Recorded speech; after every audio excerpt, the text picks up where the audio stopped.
Qui a fait venir le terrorisme? Qui a fait venir Al-Qaïda et l'État islamique en Afrique? C'est l'OTAN, à travers le bombardement de la Libye en 2011. Quels sont les pays de l'OTAN qui ont hautement participé à cette affaire?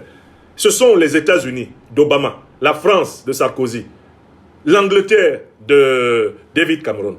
Ce sont ces pays qui ont amené Al-Qaïda et l'État islamique contre nous. Tout pays africain qui a des officiers de l'OTAN à l'intérieur de son système de sécurité est complice du terrorisme qui tue ses propres soldats et qui tue ses propres populations. Et c'est la situation du Nigeria. Le Nigeria combat Boko Haram depuis plus de 20 ans. Et Boko Haram gagne toujours parce que Boko Haram est renseigné par des officiers nigérians, est renseigné par des officiers de l'OTAN qui sont à l'état-major du Nigeria. Boko Haram reçoit du renseignement de la part même de l'armée nigériane. L'État du Nigeria, le gouvernement du Nigeria joue un double rôle. D'un côté, il veille à ce que les terroristes reçoivent des armes. Il veille même à ce que les terroristes reçoivent des drones de guerre. Et puis de l'autre côté, ils organisent la guerre de l'armée nigériane contre les terroristes qu'ils contribuent à armer. C'est-à-dire que Tinubu est un pompier pyromane. C'est un pompier pyromane comme les néocolonialistes français, comme les impérialistes américains et britanniques. Les mêmes qui alimentent Al-Qaïda, alimentent l'État islamique. Les mêmes qui entretiennent le criminel Diyad Aghali, les mêmes qui l'hébergent en Algérie, qui lui donnent des armes, qui lui donnent de l'argent, les mêmes qui financent les groupes terroristes à travers le paiement de rançons montées sur pièces, les mêmes qui donnent des centaines de millions de dollars à Al-Qaïda et à l'État islamique à travers des otages qui leur sont donnés en simulation afin de faire décaisser les fonds spéciaux occidentaux. Ce sont ces mêmes personnes qui sont assises avec les dirigeants nigérians à Abuja pour organiser leur soi-disant lutte antiterroriste. Les maîtres des terroristes sont les maîtres du Nigeria. Dans ces conditions, le Nigeria ne peut pas combattre le terrorisme. Il ne peut, d'une manière ou d'une autre, que participer à le développer, à le diffuser. Donc le Nigeria ment. Le gouvernement nigérian ment à sa propre population. Car en fait, les terroristes de Boko Haram sont complices avec des dirigeants du Nigeria. La plus haute élite politique et militaire du Nigeria est impliquée dans les plans des terroristes. Il y a donc double trahison. Trahison contre le peuple nigérian, trahison contre le peuple africain. C'est cette double trahison nigériane que je voulais vous expliquer. Rendez-vous compte que Tinubu sait très bien que c'est Washington et ses alliés européens qui sont derrière les organisations terroristes. Tinubu sait très bien que la France est derrière ces organisations terroristes, que des accusations documentées existent, que des preuves directes de financement du terrorisme par les gouvernements français existent. Tinubu sait tout ça. Il est mieux renseigné que moi, mais il est complice. Parce que c'est la condition pour qu'il soit président du Nigeria, c'est la condition pour qu'on ne le poursuive pas pour fraude au diplôme aux États-Unis, c'est la condition pour qu'on ne le poursuive pas pour narcotrafic. Voilà pourquoi Tinubu est associé à tous les plans de déstabilisation de la sous-région. Regardez l'attitude de l'armée nigériane. Lorsque le valet du néocolonialisme, comment il s'appelle Umaro Sissoko Embalo de Guinée-Bissau a organisé son auto-coup d'État. Vous avez vu l'attitude du Nigeria, de la CEDEAO, de la France, l'attitude des États-Unis d'Amérique, l'attitude de l'Europe. Embalo perd les élections face aux candidats de l'opposition. Il décide de saboter la proclamation des résultats. Il organise un auto-coup d'État. Il est soutenu pour cela par le Sénégal du néocolonisé Bassirou Diomaye Diakhar Faye.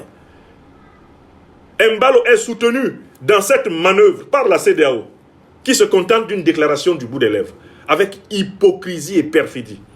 Embalo impose à la tête du pays les membres du gouvernement que l'on supposait renversés. Et il s'en va se balader tranquillement en continuant à manipuler les affaires à Bissau, au Congo-Brazzaville. Tout ceci se fait avec l'approbation du Nigeria, l'approbation de la CEDEAO, l'approbation des dirigeants corrompus de la CEDEAO, comme Ouattara Draman, comme Bassirou Diomaye Diakhar Faye, comme Patrice Talon. Tous, motus bouche cousue, ils laissent faire l'auto-coup d'État d'Embalo en Guinée-Bissau parce que cela permet de maintenir des valets du néocolonialisme français, de l'impérialisme occidental à la tête de la Guinée-Bissau. Quelque temps après, l'armée béninoise dans un mouvement révolutionnaire, décide de déposer le valet Patrice Talon, qui lui aussi a participé à tous les plans d'agression contre le Niger, pour faire plaisir à ses maîtres français. L'armée béninoise le dépose littéralement. Et à ce moment-là, le même Nigeria qui a laissé l'armée prendre le pouvoir en Guinée-Bissau, le même Nigeria qui a littéralement applaudi et facilité les plans de Umaro Sissoko Embalo, le valet france-africain de Bissau, le même Nigeria reçoit consigne de la France de participer aux côtés de l'armée française à une opération burlesque, une opération ubuesque, une opération anachronique, et restaurer au pouvoir à Cotonou un valet du néocolonialisme français, un valet de l'impérialisme occidental, un ennemi du peuple africain, à savoir Talon Patrice, qui sera pourtant talonné jusqu'à son étalement, comme je vous l'ai dit. Le même Nigeria qui s'est tu devant la flagrance de la manipulation à Bissau, l'ancien président nigérien, Jonathan Goodluck Ebele, était à Bissau et lui a lui-même eu le courage de témoigner que ce n'était pas un coup d'État, que lui sait ce que c'est qu'un coup d'État, qu'en tant que Nigérian, il a déjà vécu ce que sont des coups d'État, et qu'il ne peut pas appeler coup d'État ce qu'on vient de voir à Bissau. Il s'agit d'une manipulation pour refuser la défaite électorale d'Umaro Sissoko Embalo. Le Nigeria sait cela. L'armée nigériane n'a pas daigné aller décoiffer les bidas qui ont pris la direction de la Guinée-Bissau avec la bénédiction d'Umaro Sissoko Embalo. Mais, parce qu'au Bénin qui est la base arrière de l'armée française, Bénin à partir duquel l'armée française soutient les groupes terroristes qui harcèlent l'Alliance des États du Sahel, parce qu'un changement de pouvoir à Cotonou signifierait le départ de l'armée française. Et donc, la remise en cause de ces bases arrières de soutien au terrorisme au Sahel, l'armée française, aux côtés de ses valets nigérians, a mené une opération honteuse, une opération ubuesque, une opération anachronique, une opération scandaleuse. L'armée française a agressé l'armée béninoise, a bombardé la capitale béninoise, tuant des militaires et des civils. L'armée française a ouvertement fait ce qu'elle faisait tout au long du XXe siècle contre les peuples africains. Elle a ouvertement assumé ses vieux habits d'armée négrière, d'armée coloniale, d'armée néocoloniale et d'armée impérialiste contre le Bénin.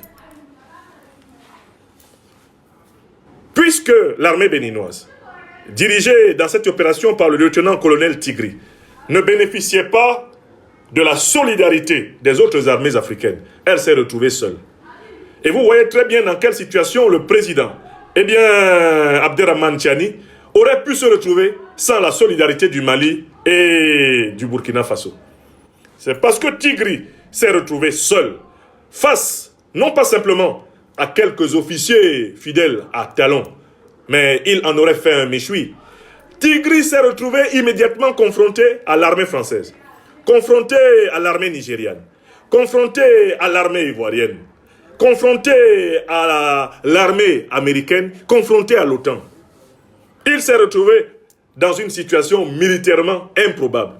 Et l'une des erreurs des révolutionnaires béninois, ça a été de sous-estimer la capacité de Macron et de ses valets sous-régionaux africains à retrouver leurs vieux réflexes, les vieux réflexes néocolonialistes. Ils ont sous-estimé la capacité de tous ces gens-là de retrouver leurs vieux réflexes néocolonialistes. C'est extraordinaire. Donc, tout cela, on l'a vu. Et on a vu donc le Nigeria au summum de son double jeu. Il y a un coup d'État à Bissau, le Nigeria n'y va pas, la CEDEAO n'y va pas, l'armée française, soi-disant au service de la démocratie et des droits de l'homme, n'y va pas. Il y a un coup d'État à Cotonou, ils y vont tous. Pourquoi? Parce qu'à Bissau, c'est leur vassal qui a manipulé les résultats des élections et qui conserve en réalité le pouvoir, alors par conséquent leurs intérêts sont saufs, alors qu'à Cotonou, la chute de Talon signifie la fin de la présence militaire française au Bénin.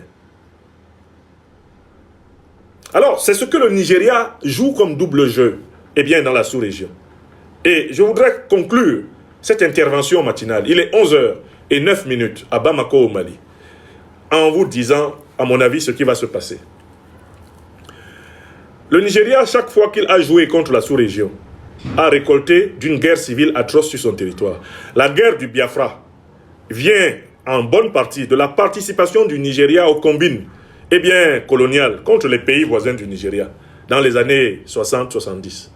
Le Nigeria a payé d'une guerre atroce plus de 6 millions de morts. Sa participation au démembrement du Cameroun, sa participation à la déstabilisation des pays de la sous-région africaine. Tout cela s'est traduit par la stratégie des Occidentaux d'opposer le nord et le sud du Nigeria à propos de la gestion des ressources pétrolières. Cela a donné l'effroyable guerre du Biafra, dont les images font partie des plus effrayantes, des plus abominables, de l'indignité, de l'inhumanité que la terre ait jamais connue. Le Nigeria participe maintenant au double jeu contre son propre peuple, au double jeu contre l'Alliance des États du Sahel. Il participe à tous les coups tordus contre l'émancipation africaine. Il s'ensuit qu'il y a une révolution qui se prépare au Nigeria. L'armée nigériane va se révolter contre Tinubu. Il a déjà essuyé, en moins de 2 mandats au total, à la tête du Nigeria, 3 coups d'État. Le prochain coup d'État contre Tinubu sera fatal. Le Nigeria va devoir être dirigé par des patriotes révolutionnaires panafricanistes issus des forces armées. C'est le seul chemin pour sauver le Nigeria. Une fois, d'abord, de l'emprise des néocolonialistes français, de l'emprise de l'impérialisme anglo-américain, de l'emprise des terroristes qui ont été amenés au Nigeria par les impérialistes occidentaux. Seule une révolution panafricaine, une révolution patriotique à l'intérieur des forces de défense et de sécurité du Nigeria est la voie du Nigeria. Et cela va passer par une confrontation sévère. Voilà ma première projection. Deuxième projection. Tout ce que le Nigeria est en train de faire contre la sous-région va se retourner contre lui. Car les groupes terroristes seront obligés de se replier et d'affronter l'armée nigériane quand ils auront été copieusement taillés en pièces au Niger, au Burkina Faso et au Mali, comme ils le sont déjà. Le Nigeria sera obligé de gérer ces terroristes. Il lui arrivera ce qu'il a fait avec les terroristes contre les autres sur son propre sol. C'est le sort qui attend l'Algérie dans sa politique de complaisance, dans sa politique d'hébergement des groupes terroristes qui attaquent le Mali, qui attaquent le Burkina Faso et le Niger. L'Algérie ne sait pas qu'elle prépare sa propre prochaine implosion. C'est ce qui est arrivé à la Libye. Le colonel Kadhafi, qui n'avait pas bien compris que Al-Qaïda et l'État islamique n'étaient pas simplement des professeurs d'islam, comme il prétendait l'être, mais en réalité des agents mercenaires de l'Occident, il a été complaisant avec ces groupes terroristes jusqu'à ce que ceux-ci soient retournés contre lui. Souvenez-vous du Burkina Faso sous le président Compaoré. Les dirigeants de ces groupes terroristes, comme Iyad Aghali, se promenaient librement et étaient protégés à Ouagadougou. Au final, le Burkina Faso a été attaqué par les terroristes qu'il a hébergés gentiment pendant plusieurs années. Partout où on ouvre et on tend les bras aux terroristes, on finit par les avoir contre soi. Et si vous regardez si vous regardez seulement ce qui s'est passé, si vous regardez simplement ce qui s'est passé contre les États-Unis au début des années 2000, le 11 septembre 2001, c'est l'attaque des groupes terroristes contre les États-Unis. Mais qui a créé les groupes terroristes qui ont attaqué les États-Unis? Les États-Unis eux-mêmes. Al-Qaïda d'Oussama Ben Laden a été créé dans les années 80 par l'administration américaine pour combattre les soviétiques en Afghanistan. Mohamed Azam, le patron d'Al-Qaïda, est un agent de la CIA et Oussama Ben Laden est l'un de ses lieutenants. Ce sont les lieutenants terroristes des États-Unis qui ont attaqué les États-Unis en 2011. En 2001, le 11 septembre. À Paris, le 13 novembre 2015,